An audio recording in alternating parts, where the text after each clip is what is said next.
Morning ఫోటోలో కనిపిస్తున్న పేరు కొర్ర రవికుమార్ అనమాట. ఇతను లైన్ గ్యాంగ్ లో అయితే వర్క్ చేస్తున్నారు. మొన్న 26వ తారీఖున అయితే చెట్టు కట్ చేస్తుండగా అతని మీద చెట్టు పడిపోయింది అనమాట. చెట్టు పడిపోవడంతో ఏంటంటే తలకి గాయం తగిలింది. మొత్తం రైట్ సైడ్ లో కుడి చెయ్యి ఎడమకాలు మొత్తం అనేది ఇరిగిపోవడం జరిగింది అనమాట. 10 లక్షల వరకు అయితే ఈ ట్రీట్మెంట్ కి అతనికి ఖర్చు అవుతుంది. ప్రస్తుతానికి అతను Q1 హాస్పిటల్ అయితే ట్రీట్మెంట్ చెందుతున్నాడు అనమాట. సో మేము కలెక్ట్ చేసాం.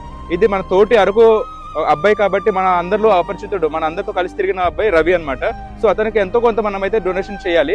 మనకు అండపల్లి నుంచి రాకేష్ బ్రో, మన అరకువేల నుంచి లోకల్లో ఉదయ్, మిగతా అందరూ కూడా ఫండ్స్ కలెక్ట్ చేశారు. దాదాపు ఒక 20,000 దగ్గర అయితే మా దగ్గర ఫండ్స్ కలెక్షన్ అయింది. సో మీరు కూడా ఎంతో కొంత తోచినంత వరకు మీరు రూపాయి కానీ, 2 రూపాయలు కానీ, ఎంతో 5 రూపాయలు కానీ, 10 రూపాయలు కానీ, మీరు ఎంతో కొంత సాయం చేసినట్టయితే అయితే డొనేషన్ చేయడానికి ట్రై చేయండి. మీకు పైన అయితే మీకు డిస్ప్లే చేస్తాము QR కోడ్ అండ్ మొత్తం కాంటాక్ట్ డీటెయిల్స్ అన్ని. హాస్పిటల్లో ఎలాంటి చికిత్సలు జరుగుతున్నాయి, వాళ్ళకి ఎంతవరకు అయితే మేము చేయగలం అనేది మొత్తం చేస్తాము. ప్రస్తుతానికి అయితే ఇలా డొనేషన్ చేస్తున్నాము. రాబోయే రోజుల్లో ఇంకొంచెం అయితే మేము ఫండ్స్ గ్యాదరింగ్ కూడా వెళ్ళబోతున్నాం అనమాట. ఖచ్చితంగా అయితే సపోర్ట్ చేస్తారని అయితే అనుకుంటున్నాం. Thank you.